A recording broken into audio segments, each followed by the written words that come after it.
সরিষা দিয়ে চিংড়ি লতি রান্না করব আজ। তো প্রথমে আমি লতিগুলোকে ভালোভাবে পরিষ্কার করে ধুয়ে একটি স্ট্রেইনার পানি ঝরিয়ে নিয়েছি। তারপর আমি চুলে একটি কড়াইতে সরিষার তেল দিয়ে লতিগুলোকে ভেজে নেব। আমার লতি ভাজা শেষ। এখন আমি আবার তেলে রসুন কুচি, পেঁয়াজ কুচি আর চিংড়ি মাছ দিয়ে ভেজে নেব। তারপর আমি এখানে আদা রসুন পেস্ট, হলুদ গুঁড়ো, ধনিয়া গুঁড়ো, কাঁচামরিচ, লবণ দিয়ে নেড়েচেড়ে একটু পানি দিয়ে কষিয়ে নেব।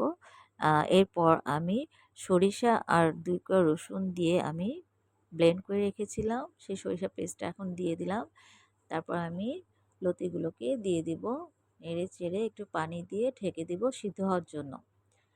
তো ১০ মিনিট চুলে রেখে দিব। পানি শুকিয়ে গেছে। এখন আমি কাঁচামরিচ আর ধনিয়া পাতা দিয়ে নেড়েচেড়ে লতি নামিয়ে ফেলবো। হয়ে গেল আমার সরিষা দিয়ে চিংড়ি লতি। Thank you everyone for watching my video.